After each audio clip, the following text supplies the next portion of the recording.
defa kendi başıma yemek sipariş etmeye cesaret ettiğimde sadece 14 yaşındaydım.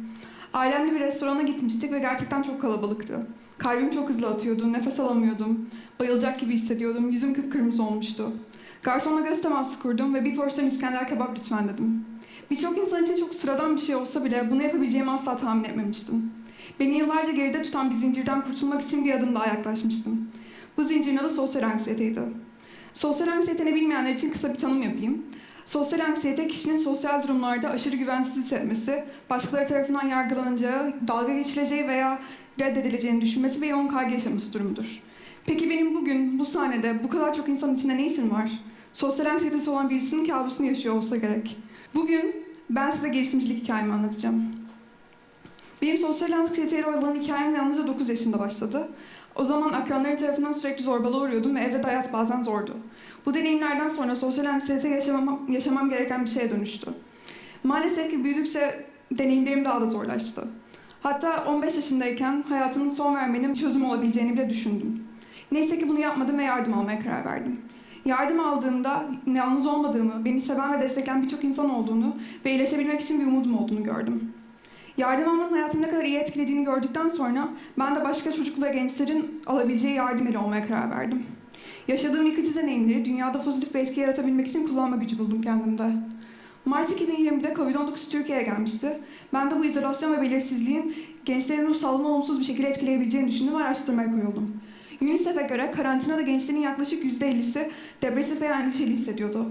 Bu bulgular beni her ne kadar üzse de aynı zamanda motive etti. Ve ben de bir organizasyon kurmaya karar verdim. Nisan 2020'de Türkiye'nin ilk ve tek gençler tarafından yürütülen ruh sağlığı organizasyonu olan One Smile Effect'i kurdum. Misyonum çok kolaydı. Covid-19 döneminde gençleri duygusal olarak desteklemek. Ve ben de bu misyonuma ulaşabilmek için bir takım kurmaya karar verdim. Hatta ilk takım başvurularımızı daha dün gibi hatırlıyorum. Sadece 8 başvuru almıştık ve şu an aldığımız başvuru sayılarına göre bu çok küçük bir rakam. Ama ben çok mutluydum. Dünyanın birçok ucundan gençlerin benim projemi desteklemek istediğine inanamamıştım. Hatta salona koşup anneme bu haberi verdiğimi bile hatırlıyorum. İkimiz de çok sevinçliydik. Ben o gün kendime bir söz verdim. Bu coşkuyu liderliğim süresince sürdürecektim. Ve hala bu sözü tutuyorum.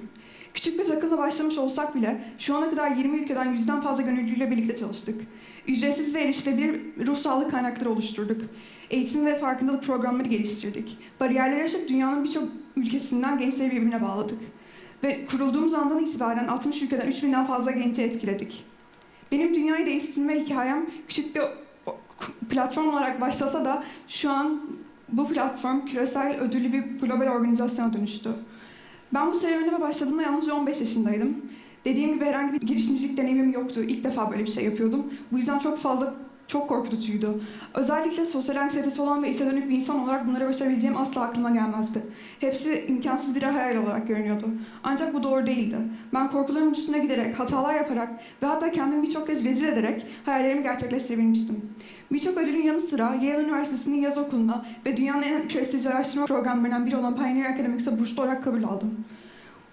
Bu başarılarım benim küçük adımların büyük değişimlere ön koyulabileceğini gösterdi. Sizler de küçük adımlar atarak hayallerinizi gerçekleştirebilir, dünyayı daha iyi bir hale getirebilirsiniz. Unutmayın, cesaret korkusuz olmak değil, korkularına rağmen ilerlemek demektir. Peki siz, korkularınıza yenik mi düşeceksiniz yoksa onlara meydan okuyup hayallerinizi mi gerçekleştireceksiniz? Karar sizin. Neyi bekliyorsunuz?